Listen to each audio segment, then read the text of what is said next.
The Confederacy of Independent Systems was a government and separatist movement led by Darth Sidious in the Shadows and his on-screen apprentice Count Dooku, formed by various planetary and sectoral governments as well as mega corporations that declared their intentions to leave the Galactic Republic, refusing to comply with its excessive taxation and corruption in the Senate during the Separatist crisis. Like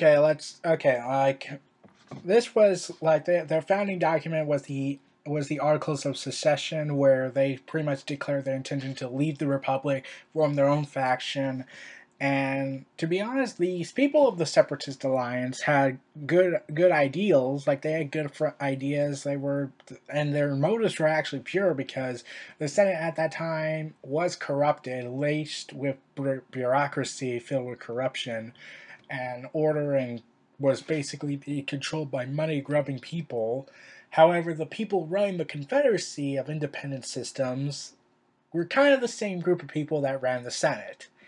Just people who thought, okay, let's take our own faction and build money out of this. See if we can make money out of this. Make our money out of this war. Let's start a war and make money off of it.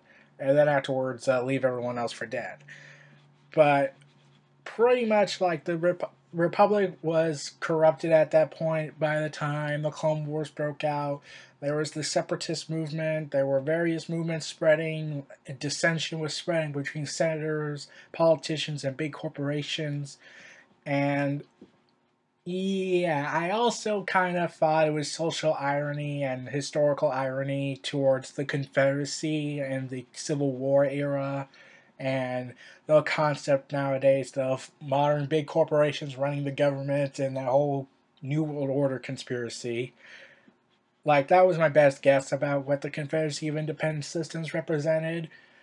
And it had, like, many of the infamous leaders of the galaxy, many infamous people such as Ventress, Dirge from the Clone Wars series, not the Clone Wars series, the one by the creator Samurai Jack, and lastly, General Grievous. Like, when I saw General Grievous, I was like, this guy is badass. And then he became weak in the Clone Wars series, and it was kind of confusing because one minute he was this unstoppable badass by the end of the war until his heart got crushed by Mace Windu, so there was an explanation for that. But in the Clone Wars series, he wasn't really being the unstoppable force like he initially was. Like, this takes place before that Clone Wars series, so it's never really explained why Grievous is weak when compared when he made his debut. He was already super primed and ultimate badass, pretty much.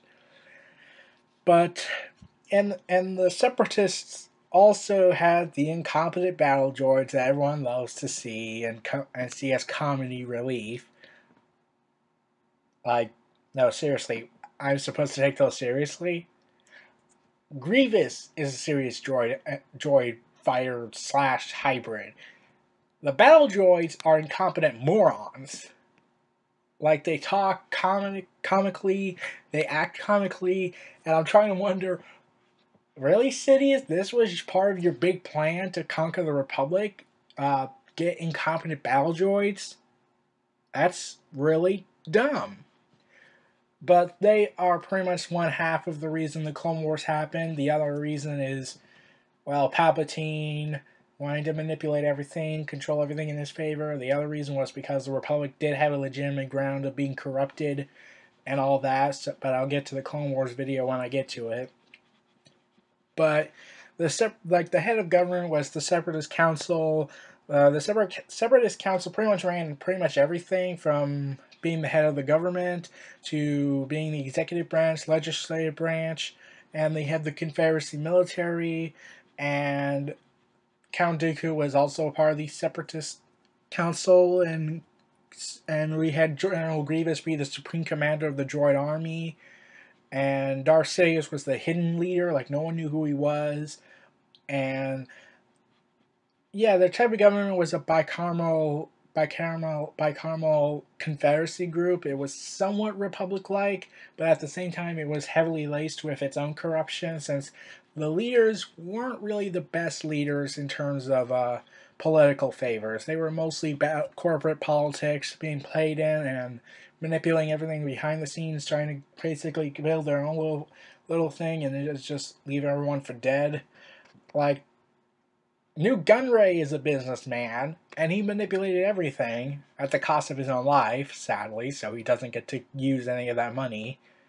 And after the whole empire formed and the Clone Wars was over, the Separatists didn't really go away. They actually went ahead and fought against the empire. There were Separatist holdouts, which I'm pretty sure was a play on the Japanese holdouts that lasted until like around 1980 something, and after World War II, where Japanese remnants of the Grey Army was rebelling against this new Japan and the U.S., and they were still fighting after all this time.